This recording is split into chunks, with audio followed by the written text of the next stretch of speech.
Lunch time की शुरुआत करते हैं। देखिए, दुश्मनों पर निगरानी रखने के लिए हिंदुस्तान अब अंतरिक्ष में सैटेलाइट तैनात करने जा रहा है। इस अत्याधुनिक सैटेलाइट को टाटा कंपनी की तरफ से तैयार किया गया है। इसे लॉन्च करने के लिए टाटा ने एलन मस्क की कंपनी स्पेसएक्स से हाथ मिला लिया है। इस सैटेलाइट को अप्रैल में लॉन्च किया जाएगा और फिलहाल इसे फ्लोरिडा भेज दिया गया है।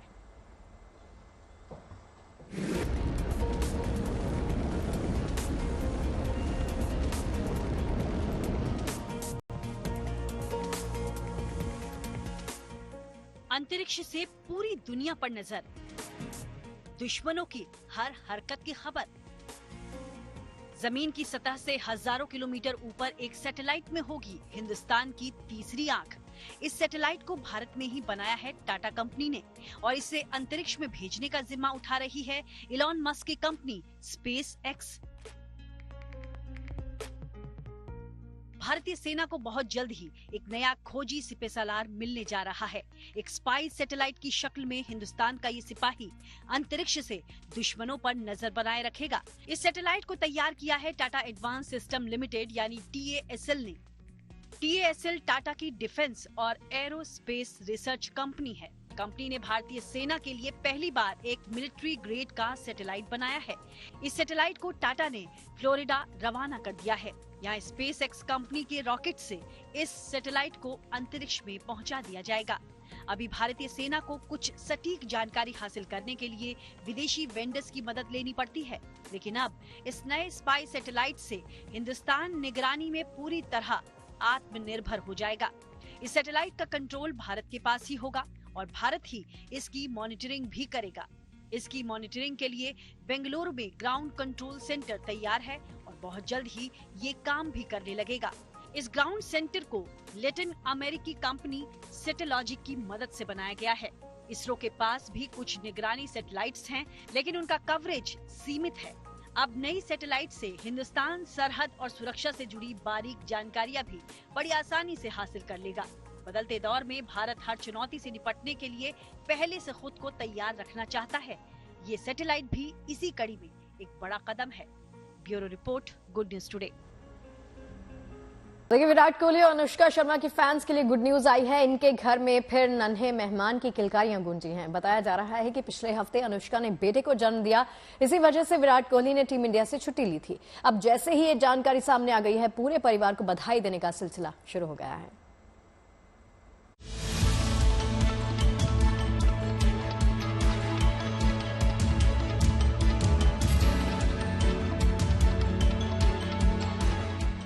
विराट कोहली की पारिवारिक टीम में एक नए सदस्य की एंट्री हो गई है।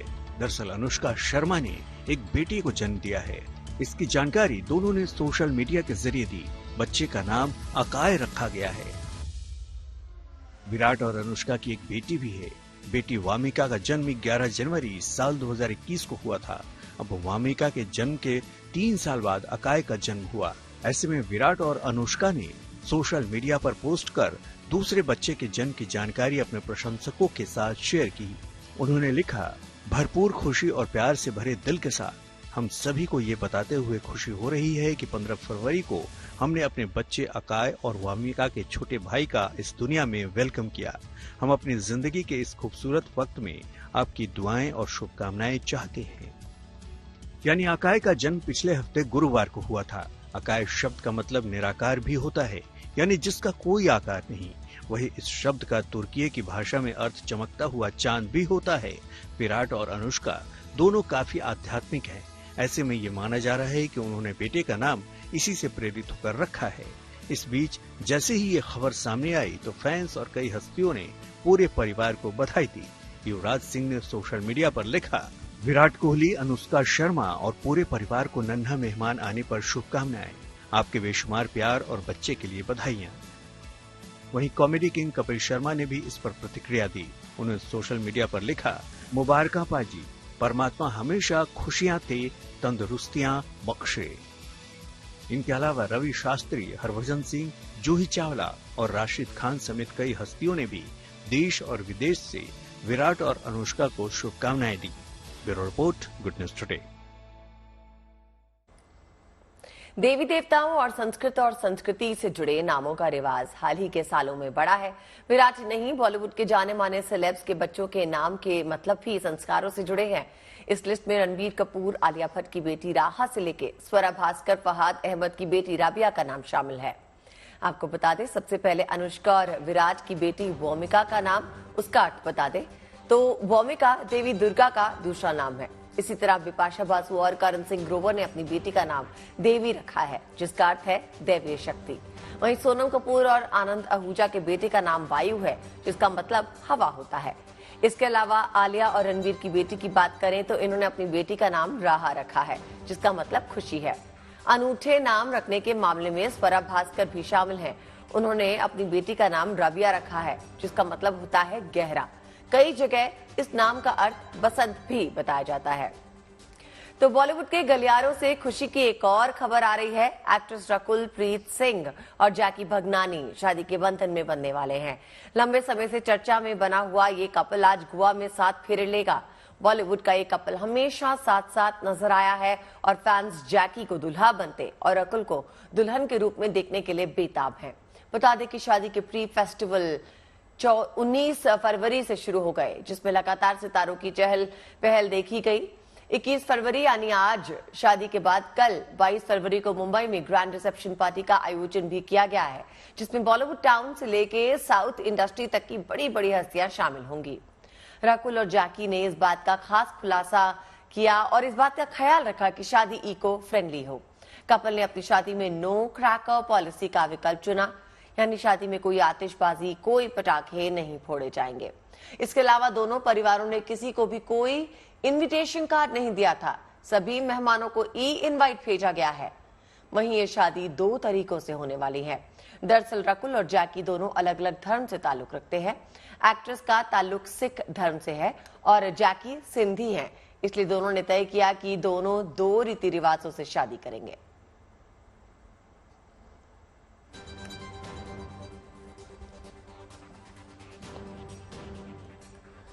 गीतकार गुलजार साहब को ज्ञानपीठ पुरस्कार से सम्मानित किया जाएगा। ज्ञानपीठ पुरस्कार चयन समिति ने इस साल जगत गुरु रामभद्राचार्य और गीतकार गुलजार के नामों का चयन किया है। उर्दू के लिए मशहूर गीतकार गुलजार और संस्कृत के लिए जगत गुरु रामभद्राचार्य को 58वां ज्ञानपीठ सम्मान दिया जाएगा। ये दोनों ही हस्तियां अपने अपने क्षेत्र में काफी मशहूर हैं। गुलजार जी तमाम फिल्मों में गीत लिखने के अलावा गजल और कविता के क्षेत्र में भी मशहूर हैं। इस सम्मान मिलने की खुशी पर गुलजार साहब का क्या कुछ कहना है, उन्हीं की जुबानी सुनिए। शुक्रिया अदा करना चाहता हूँ उन लोगों का जिन्होंने ज्ञानपीठ अवार्ड में मेरा चुनाव किया। यकीन मानिए कि इतने सारे अवार्ड और उसमें से गुजरते गुजरते भी कहीं ना कहीं वो एक मीनार खड़ा होता है ना, कहीं दूर नजर आता है, वो समंदर में होता है तो क्या कहते हैं उसे, लाइट हाउस। तो लिटरेचर में अगर आप शामिल हैं और आप लिखते रहें और किताबें, इश्क हो किताबों से और शायरी से और अफसानों से और लिटरेचर के साथ अगर आपका इश्क है तो फिर ये लाइट हाउस की तरफ नजर तो आता रहता है। और मैं बहुत से जजीरों से गुजरा हूँ, लेकिन उस सिंधुबाद को भी वो लाइट हाउस तो नजर आया होगा, मेरा ख्याल है। तो बड़ी तसल्ली हुई जिस वक्त ये मेरा नाम इसमें आया, और खासतौर पे उर्दू जबान के लिए, जिसमें जो मेरा मीडियम रहा है, जो मैं स्कूल में था और उर्दू ही मीडियम था हमारा, ज्ञानपीठ में नाम आया। बड़ी तसल्ली होती है कि हाँ, अब आप उस लाइट हाउस के पास आ गए। खबर मुंबई से आई है। मुंबई नगरी ट्रैफिक की दिक्कत की वजह से 12 महीनों में सुर्खियों में रहती है।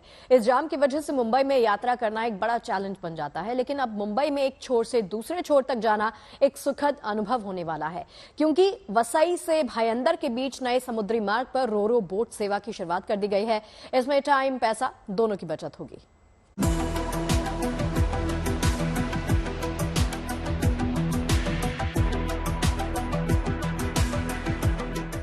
समंदर में तैरता ये जहाज मुंबई के आधुनिक ट्रांसपोर्ट सिस्टम का हिस्सा बन गया है। ये न सिर्फ माया नगरी को जाम से मुक्ति दिलाएगा, बल्कि लोगों का वक्त भी बचाएगा। इसी इरादे से वसई और भाईंदर के बीच इस रोरो बोट सेवा की शुरुआत की गई है। मुंबई का वसई इलाका, जहां पर लोग बेहद ज्यादा तादाद में रहते हैं और हर रोज टाउन की ओर, चर्चगेट की ओर यात्रा करते हैं, और अब उनकी यात्रा अगर वो भाईंदर की ओर जाते हैं तो वो यात्रा अब विरार, वसई, नालासोपारा के लोगों के लिए थोड़ी सी आसान होने वाली है, क्योंकि वसई जेट्टी से भाईंदर तक रोरो सर्विस की शुरुआत कर दी गई है। ये सेवा मुंबई वासियों के लिए काफी मददगार साबित होगी। इससे वसई से भाईंदर की दूरी करीब 35 किलोमीटर कम हो जाएगी। यानी जिस जगह सड़क से पहुंचने में लंबा वक्त लगता है, वहां इस बोट के जरिए सिर्फ 15 मिनट लगेंगे। रोड के रास्ते से जाना चाहें तो तकरीबन 1 घंटे का समय लगता है वसई से भाईंदर पहुंचने में, और अगर आप अब रोरो सर्विस के साथ जाते हैं तो 15 मिनट में आपकी यात्रा पूर्ण हो सकती है। तो ये हुआ ना आम आदमी के फायदे का सौदा। अभी इस रूट पर 2 जहाज चलाए जा रहे हैं, जो सुबह 6:45 बजे से शाम 7:30 बजे तक समंदर के सफर पर रहते हैं। यानी इसी तरह रोजाना पहली बोट वसई से निकलेगी और आखिरी बोट भाईंदर से छूटेगी। इन जहाजों में एक वक्त में 100 यात्री सफर कर सकते हैं। साथ ही बाइक और स्कूटर समेत 30 से ज्यादा कारें भी लादी जा सकती हैं। ये रोरो सर्विस अगर आप देखें तो हर चीज का बंदोबस्त यहाँ किया गया है। लोगों के बैठने की सुविधा यहाँ की गई है। तकरीबन 100 से 200 लोग यहाँ आराम से बैठ के खड़े होके भाईंदर तक जा सकते हैं। वहीं गाड़ियां जो हैं वो भी यहाँ आ सकती हैं। अंदर तकरीबन 15 से 20 गाड़ियां जो हैं वो यहाँ पहुंच सकती है। लोगों की सुरक्षा के लिए लाइफ जैकेट्स की भी यहाँ पर बंदोबस्त किए गए हैं। सबसे अच्छी बात यह है कि बेहद कम किराए में लोगों को ये सुविधा मिल रही है। कार समेत सफर करने वालों को 180 रुपए चुकाने होंगे, जबकि मोटरसाइकिल के साथ यात्री को 60 रुपए देने होंगे। इस सेवा के शुरू होने से सबसे ज्यादा खुश वसई और आसपास के इलाके में रहने वाले लोग हैं। नहीं तो बहुत अच्छी बात है।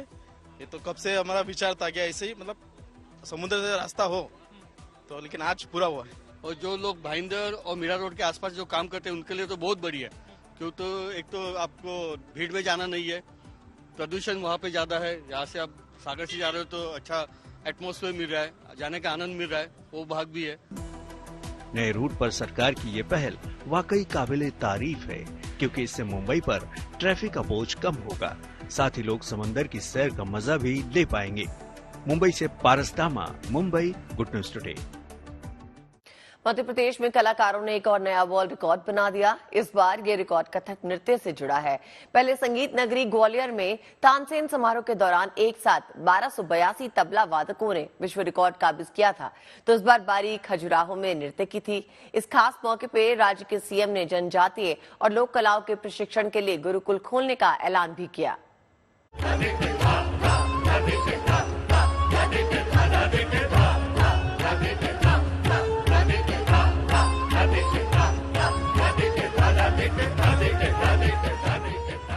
ये भव्य खूबसूरत तस्वीरें खजुराहो की हैं, जहां 1484 कलाकारों ने कथक नृत्य के जरिए दिल जीत लिया।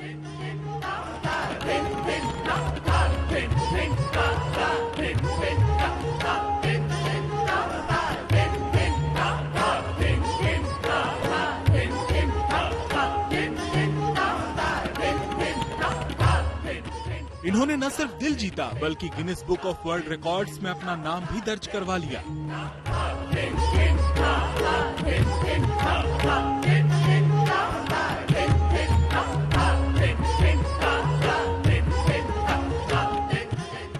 ये मौका रहा खजुराहो नृत्य समारोह का, जहां राग बसंत की लय पर ये कलाकार ऐसे थिरके कि लोग मंत्रमुग्ध हो गए। राग बसंत हिंदुस्तानी शास्त्रीय संगीत से जुड़ा एक राग है, जो कि बसंत ऋतु में गाया जाता है।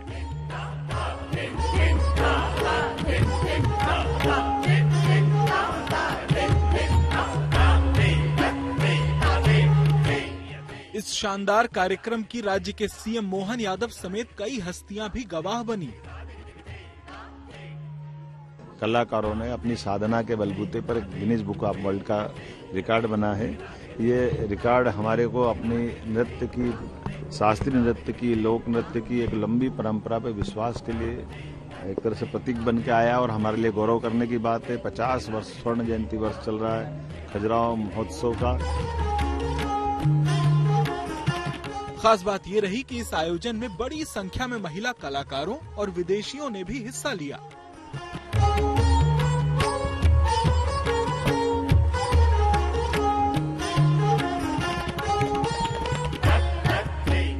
वहां दूर दूर तक नृत्य साधकों की ऐसी कतार बनाई गई कि खूबसूरत दृश्य उभर आया।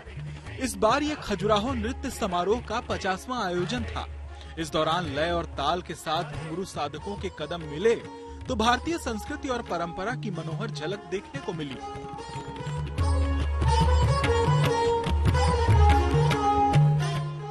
ऐसे में ये 64 कलाओं की विभिन्न कलाओं के माध्यम से संसार हमसे परिचय पाए, संसार में हम उनका एक तरह से ज्ञान ज्योति फैलाएं। मेरी अपनी ओर से उस गुरुकुल की स्थापना करने की मैं घोषणा करता हूं।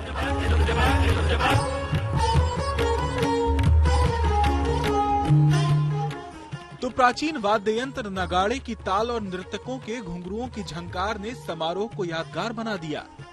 यकीनन खजुराहो नृत्य समारोह अगली पीढ़ी के लिए भी एक बहुमूल्य सीढ़ी है, जो भारतवर्ष में हमारी सदियों पुरानी विरासत को सहेजते हुए एकता का संदेश दे रहा है।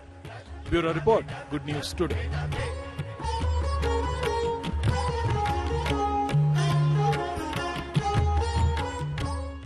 चलिए अब आपको महाकाल की नगरी उज्जैन में लिए चलते हैं, जहां भक्ति के बयार ऐसे बहती है कि 7 समंदर से आए लोग भी उसी रंग में रंग जाते हैं। कालिदास अकेडमी परिसर में विदेश से आए सहज योगी कलाकारों ने भारतीय गायन, वादन, नृत्य की प्रस्तुति दी। इस दौरान देश के सहयोगी कलाकारों ने भी भारतीय वादन यंत्रों के साथ प्रस्तुति पेश की। देश विदेशी कलाकारों का ये संगम बेहद खास देखने को मिला।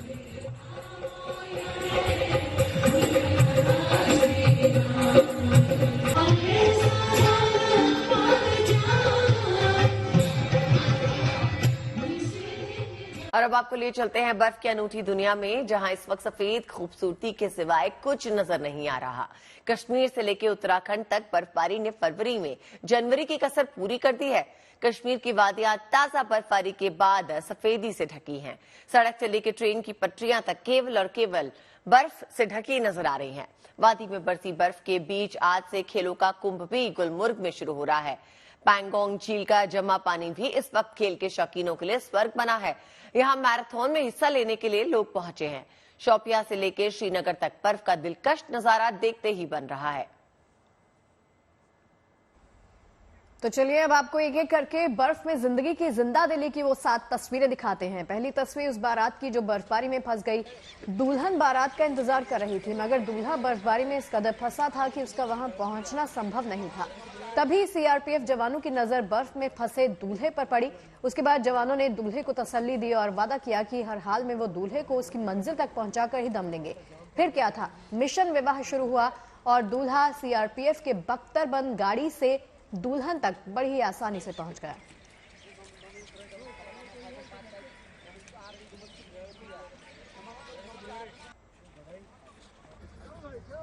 एक तरफ बर्फबारी में फंसे दूल्हे के लिए सेना के जवान देवदूत बने हैं, तो दूसरी ओर उन लोगों के लिए संकट मोचक बने जिनकी गाड़ियां बर्फबारी में फंस गई।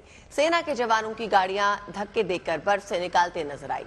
एक एक करके लोगों की गाड़ियां निकाली गई। यही नहीं, आगे रास्ता कैसा है और लोगों को क्या एहतियात बरतनी है, इसके बारे में भी आर्मी के जवान बताते नजर आए।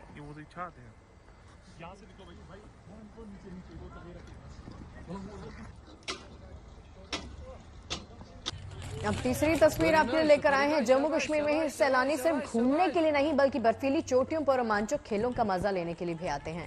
वहां के मशहूर हिल स्टेशन सोनमर्ग में राष्ट्रीय स्नो शू चैंपियनशिप का आयोजन किया गया, जिसमें युवाओं ने बढ़ चढ़ कर हिस्सा लिया। बर्फीली पहाड़ियों पर खेल का रोमांच देखिए अलग ही हो जाता है और ये विजेताओं को सम्मानित करते हुए।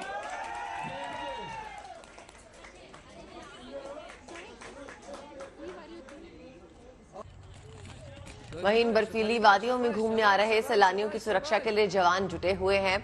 आमतौर पे जवान सोनमर्ग में बर्फीली चोटियों पे गश्त करते नजर आते हैं, लेकिन जरूरत पड़ने पे बर्फ हटाने के काम में जुट जाते हैं। कभी वहां विकास के काम में जुटे मजदूरों को उनकी मंजिल तक पहुंचाते भी दिखाई देते हैं।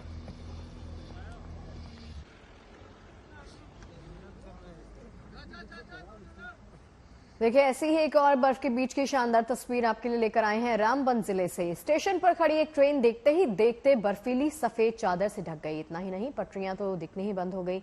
ऐसा ही हाल स्टेशन पर लगे गमलों और रेलिंग का भी देखने को मिला। जहां भी अब नजर दौड़ाएंगे आपको सिर्फ बर्फ का मंजर ही दिखाई देगा।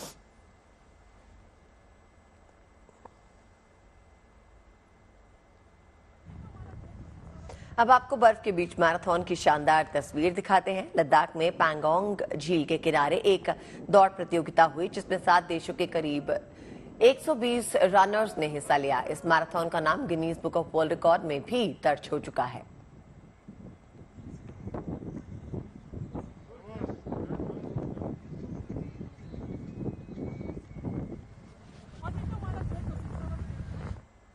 अगली तस्वीर गुलमर्ग में खेलो इंडिया विंटर गेम्स की है, जिसका आगाज हो गया है, जिसमें युवा बर्फ के बीच अपना हुनर दिखाने के लिए पहुंच रहे हैं। बर्फ के मैदान पर होने वाले इन रोमांचक मुकाबलों के गवाह वहां पर तमाम सैलानी जो पहुंचे हैं वो भी बन रहे हैं।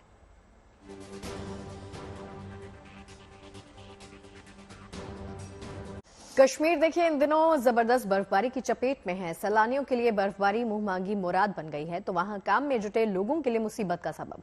लेकिन सेना के जवान मुश्किल में फंसे लोगों की मदद करने के लिए वहां पहुंच रहे हैं। फिर वो चाहे सैलानी हो या कश्मीर में डेवलपमेंट प्रोजेक्ट में जुड़े तमाम कर्मचारी हों, वहां हिमवीर यानी सेना के जवान सबकी राह को आसान बना रहे हैं।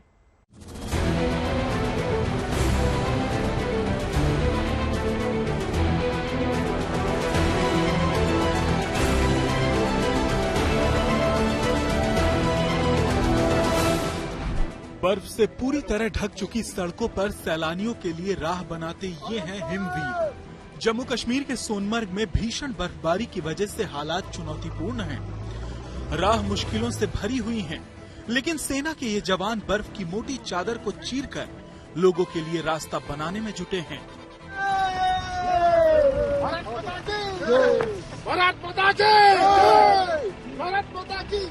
बर्फ जो है सड़कों पर जमा हो गई है और बाकी इलाकों की बात करें तो वहां पर 3 से 4 फुट बर्फ भी कई जगहों पर जो है वो रिकॉर्ड की गई है।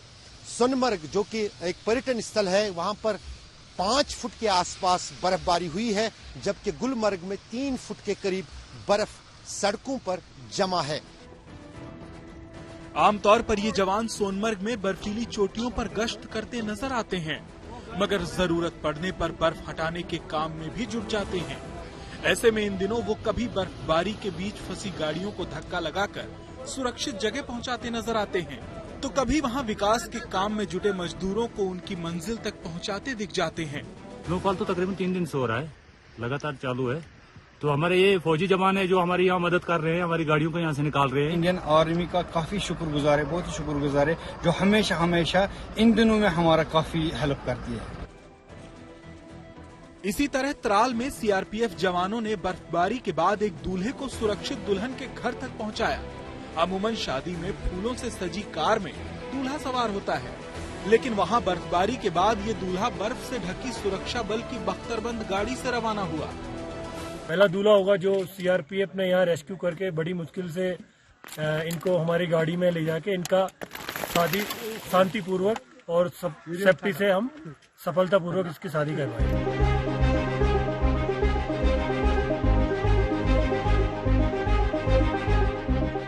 ऐसी ही तस्वीर रामबन जिले से भी सामने आई।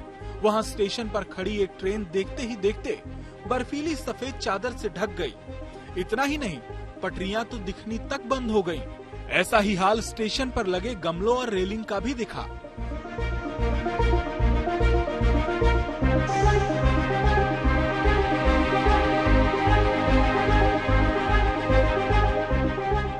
जाहिर है बर्फबारी ने धरती की सुंदरता को तो बढ़ाया ही, साथ ही सैलानियों को भी खुश कर दिया। श्रीनगर से अशरफ वानी, good news today.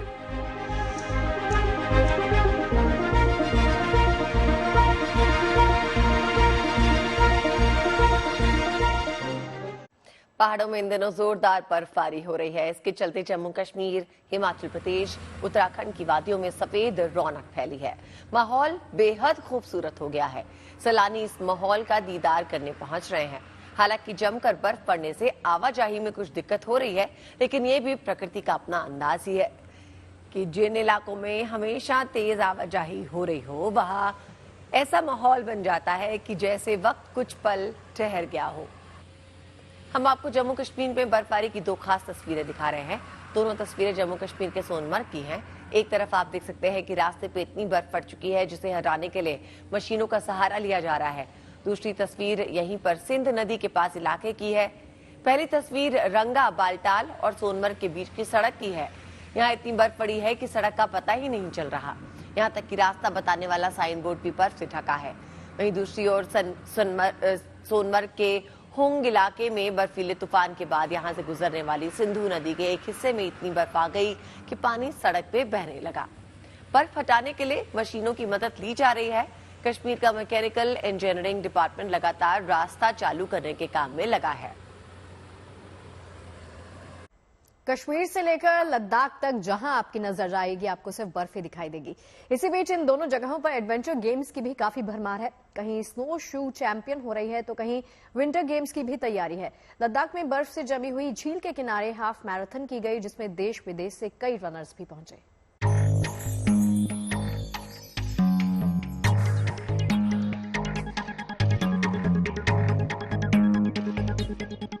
Jammu Kashmir में इन दिनों लोग सिर्फ घूमने के लिए ही नहीं बल्कि बर्फीली चोटियों पर रोमांचक खेलों का मजा लेने भी पहुंच रहे हैं।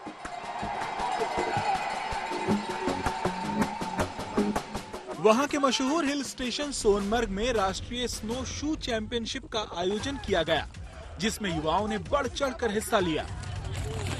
शाबाश शाबाश शाबाश शाबाश शाबाश।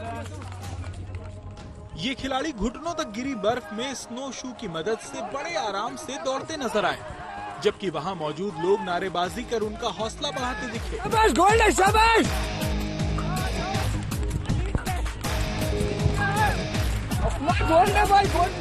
फिर विजेता खिलाड़ियों को मेडल देकर सम्मानित किया गया।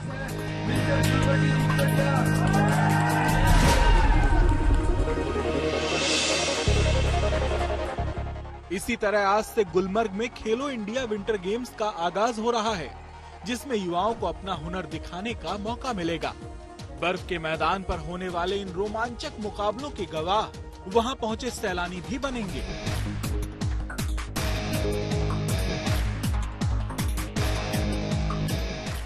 वहीं एक दिन पहले लद्दाख में पेंगोंग झील के किनारे भी एक दौड़ प्रतियोगिता हुई, जिसमें 7 देशों के करीब 120 रनर ने हिस्सा लिया। इस मैराथन का नाम Guinness book of world record में भी दर्ज हो चुका है, क्योंकि ये दुनिया की सबसे ज्यादा ऊंचाई वाले इलाके में जमी हुई बर्फीली झील के किनारे हुई। श्रीनगर से अशरफ वानी के साथ bureau report, good news today.